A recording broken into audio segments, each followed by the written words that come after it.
Hi, I'm Candace Bach. I'm the Government Relations Director for the Association of Washington Cities.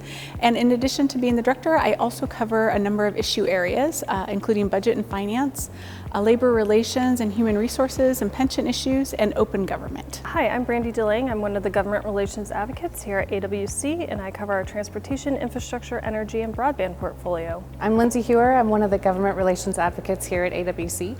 I cover public safety, criminal justice, behavioral health and human services, and then a slew of general government issues, including emergency management, cybersecurity, cannabis, and those sort of related issues. Hi, I'm Carl Schrader. I'm the Deputy Government Relations Director. Cover housing, homelessness, land use, and most of the environmental issues. In 2024, I'm looking forward to working on quite a few varied bills, and most definitely our priority bill around revising the 1% property tax cap and changing that to something that is more in line with inflation, up to 3%. Yeah, this session is essentially going to be an extension of some of the priorities that our members have seen in the past, which is really prioritizing infrastructure funding, and really that's a big I, not a little I. So we're thinking about transportation infrastructure funding, we're thinking about critical traditional infrastructure funding, and then also broadband infrastructure funding. Just as a side note, Washington is going to see a ton of broadband money come into the state, and so we're really gearing up for that as well. Public safety is certainly going to be a top issue for cities this year. We've seen a continued rise in crime in Washington, although we're seeing decreases in crime nationally, and so wanting to address really what are the focus areas for cities going into, how can we have the state partner with cities for ensuring that we can increase those public safety supports. So one of the top areas is going to be law enforcement recruitment and retention, and that has a number of different facets to it. So part of it is going to be fiscal support, increasing revenue tools for cities to address public safety, and then also looking at the Criminal Justice Training Commission and the Basic Law Enforcement Academy and making sure that we have adequate capacity and space,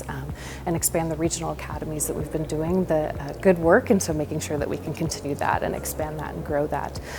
We're also going to be working on behavioral health. It's an area that cities historically haven't been first on the ground for all of the behavioral health services, but as we are looking at our first response and we're looking at behavioral health crisis and fentanyl and methamphetamine and all of the different drug crises that we're facing, how do we equip cities to be the first responders and respond in an appropriate way? And then how do we ensure that we have the continuum of care in terms of all of the different crises, inpatient, outpatient treatment that our communities need to really thrive? Yeah, I think our expectation is we're still going to see a lot of housing-related bills and policies trying to move the needle and get more housing built and more affordable housing built in our communities. And some of that is going to affect city business. And in particular, there's been a lot of interest in land use standards and things like that, which are going to become even more difficult to implement in terms of the comprehensive plan timelines. So we're really trying to educate the legislature that we really need them to take a break so that our cities can process and implement all of the laws that have been passed in the last couple of years and focus on issues other than land use this year. Yeah, AWC has an amazing government relations team. Most people know our lobbyist crew, but what they don't know is that we have an incredible team of policy analysts who do a lot of the behind the scenes and in front of the scenes work on behalf of our members. They do a lot of the in-depth research and outreach, so they are a great asset for our members, and therefore supporting them throughout the legislative session and all year long. We do a lot of work to try to make sure it's easy and accessible, and that any city official that wants to can get good access to information about what the legislature is working on. So we have a couple of different primary tools. We do a weekly legislative bulletin, which updates the bills that have been introduced or have had significant action, important bill hearings coming up in the next week that cities can weigh in on.